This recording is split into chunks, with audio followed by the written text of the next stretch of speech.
Chapter 44. Later he commanded the man who was over his house, "Fill the bags of the men with as much food as they can carry, and place the money of each one in the mouth of his bag. But you must place my cup, the silver cup, in the mouth of the bag of the youngest, along with the money for his grain." So he did as Joseph had instructed.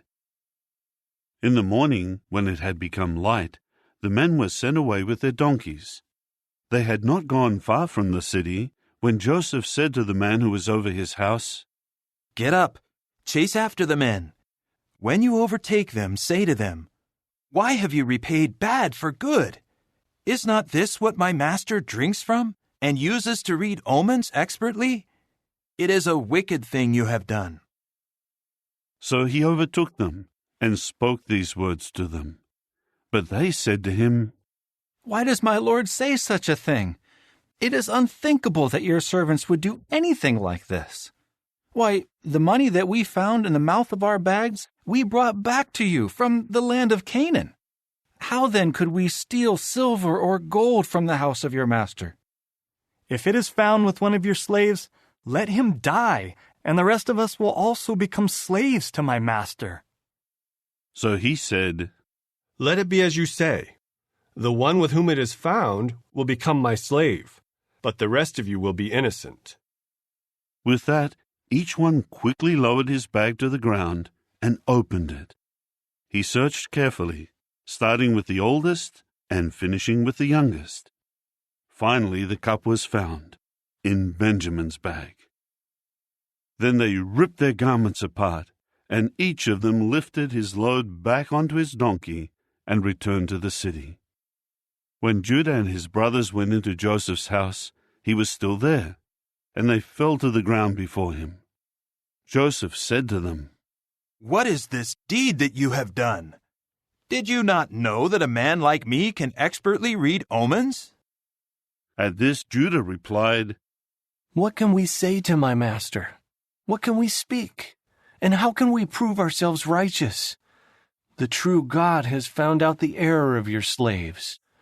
We are now slaves to my master, both we and the one in whose hand the cup was found." However, he said, "It is unthinkable for me to do this. The man in whose hand the cup was found is the one who will become a slave to me. As for the rest of you, go up in peace to your father." Judah now approached him and said, "I beg you, my master, please let your slave speak a word in my master's ears, and do not become angry with your slave, for you are like Pharaoh himself." My master asked his slaves, "Do you have a father or a brother?" So we said to my master, "We do have an aged father and a child of his old age, the youngest. But his brother is dead, so he is the only remaining son of his mother, and his father loves him." After that you said to your slaves, "Bring him down to me so that I may see him." But we said to my master, "The boy is not able to leave his father. If he did leave him, his father would certainly die." Then you said to your slaves, "Unless your youngest brother comes down with you, you may not see my face any more." So we went up to your slave, my father, and told him the words of my master. Later our father said, "Return and buy a little food for us." But we said, "We are not able to go down. If our youngest brother is with us, we will go down, for we cannot see the man's face unless our youngest brother is with us." Then your slave, my father, said to us, "You well know that my wife bore but 2 sons to me, but one of them left me." And I said, "He must surely have been torn to pieces, and I have not seen him until now.